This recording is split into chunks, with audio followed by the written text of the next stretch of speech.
Hai semua, perkenalkan nama saya Muhammad Dwi Alfianto. Saya dari kelas 10J nomor absen 33. Di sini saya akan menjelaskan dan mempraktekkan 5 unsur dasar dari hukum kimia. Yang pertama ada hukum Lavoisier, yang kedua Gay-Lussac, terus hukum Proust, hukum Dalton, dan hukum Lavogadro. Di sini saya akan menjelaskan tentang hukum Proust atau hukum perbandingan tetap. Yang pertama saya akan menjelaskan tentang sejarah hukum Proust. Sejarah hukum Proust pertama kali ditemukan pada tahun 1799 oleh Joseph Louis Proust, ilmuwan asal Prancis. Dan yang kedua yang ingin saya sampaikan adalah penjelasan tentang hukum Proust. Hukum Proust adalah hukum yang menyatakan bahwa senyawa kimia terdiri dari beberapa unsur yang memiliki massa yang selalu sama atau selalu tetap sama.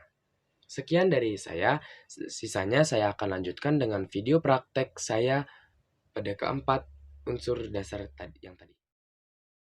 Alat dan bahan yang kita butuhkan adalah air, selang, botol dengan tutup yang sudah dilubangi, dan perwarna.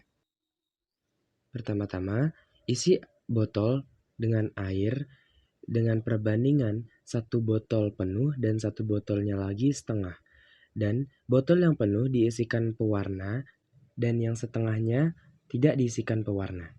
Lalu, keduanya ditutup dengan tutup botol yang sudah dilubangi tersebut. Lalu, disambungkan dengan selang yang sudah kita siapkan tadi.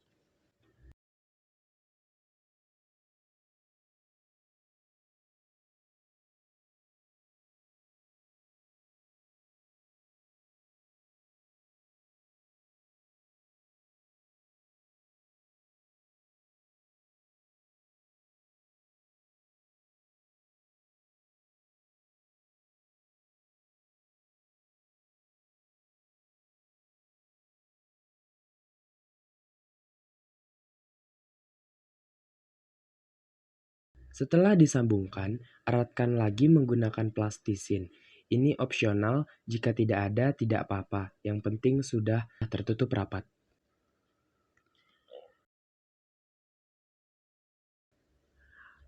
Angkat botol yang berisikan air penuh dan juga perwarna dan ditekan.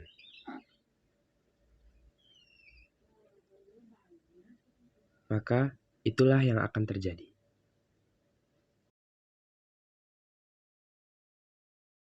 Kesimpulan dari hukum Dalton tersebut adalah percobaan tersebut membuktikan bahwa antara tekanan botol A serta tekanan botol B itu sama. Tinggi permukaan keduanya pun sama. Setelah dicampurkan, kedua botol berisi air dan warna yang sama dengan tinggi kolongan udara atau ruang yang kosong antar tutup botol dengan permukaan lain ini sama. Ini adalah kondisi setimbang yang membuktikan bahwa tekanan botol A plus tekanan botol B sama dengan tekanan total. Alat dan bahan yang kita butuhkan adalah piring, gelas, air, lilin, dan perwarna. Pertama-tama, nyalakan lilin di atas piring, lalu gelasnya diisi air dan diisikan pewarna.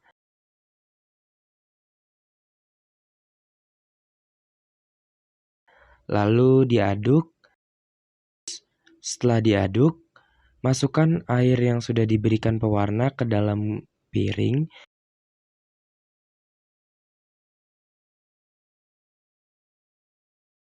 Lalu tutup dengan gelas. Lalu lihatlah apa yang terjadi. Air yang ada di luar gelas masuk ke dalam ke permukaan gelas. Kesimpulan hukum Gay-Lussac tersebut, lilin semakin lama akan semakin meredup, dikarenakan dalam proses pembakaran diperlukan oksigen, tetapi oksigen yang terdapat pada ruangan tertutup seperti ini hanya terbatas, sehingga beberapa saat pada lilin ditutup dengan gelas, api pada lilin semakin lama semakin meredup, dan lama-kelamaan akan mati, karena kadar oksigen yang diperlukan untuk proses pembakaran tidak mencukupi. Molekul oksigen yang hilang karena proses pembakaran menyebabkan tekanan udara di dalam gelas lebih kecil dibandingkan dengan tekanan udara di luar gelas. Hal ini sesuai. Alat dan bahan yang kita butuhkan adalah sendok, baking soda, 2 botol kosong, cuka, dan 2 balon.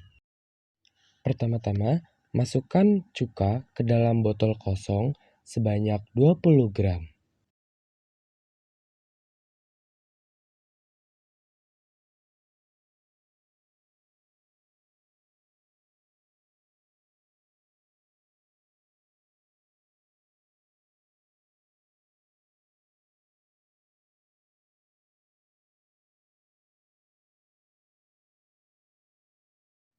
Perbandingan meletakkan baking soda kepada balonnya adalah balon pertama 1 sendok makan, balon kedua setengah sendok makan. Pasang balon ke tutup botol.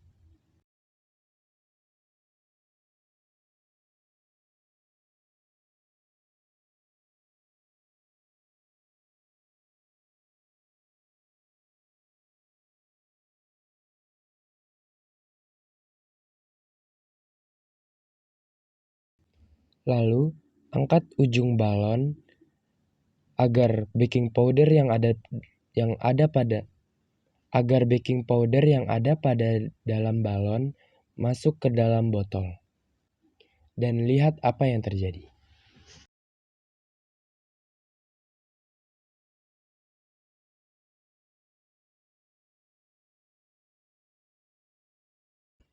Kesimpulan hukum Avogadro tersebut adalah pada saat cuka dan baking soda direaksikan atau dicampurkan akan menghasilkan gelembung-gelembung gas yaitu karbon dioksida.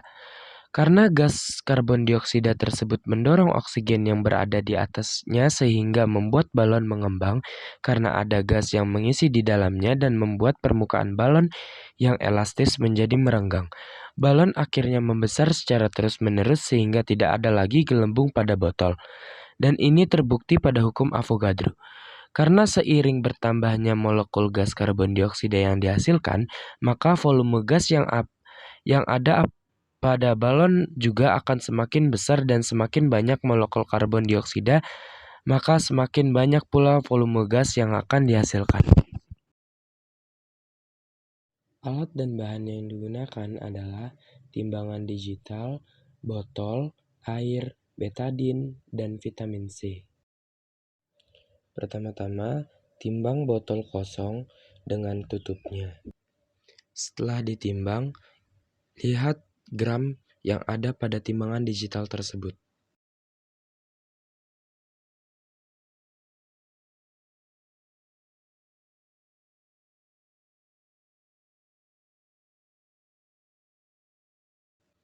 Lalu, timbang juga vitamin C-nya.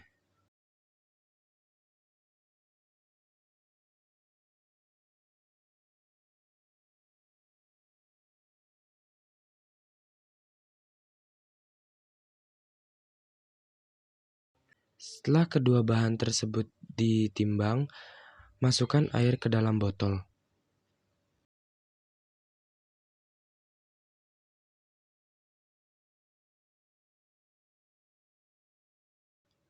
Lalu, masukkan betadine hingga air berubah warna. Setelah air dan betadine tercampur, lalu timbang lagi.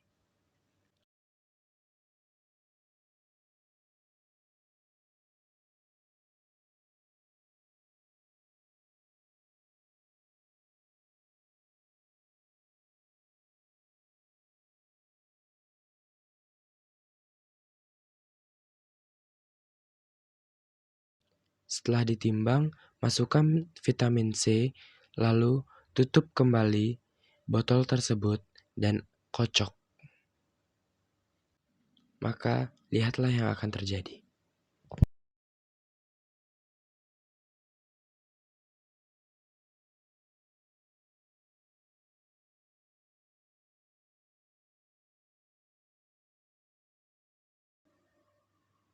Kesimpulan hukum Lasavier tersebut adalah, pada suatu reaksi kimia dalam sistem tertutup, massa zat sebelum dan sesudah reaksi adalah tetap.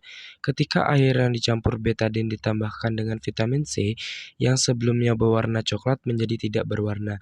Hal itu dapat terjadi karena adanya reaksi redoks. Sekian dari saya ucapkan terima kasih.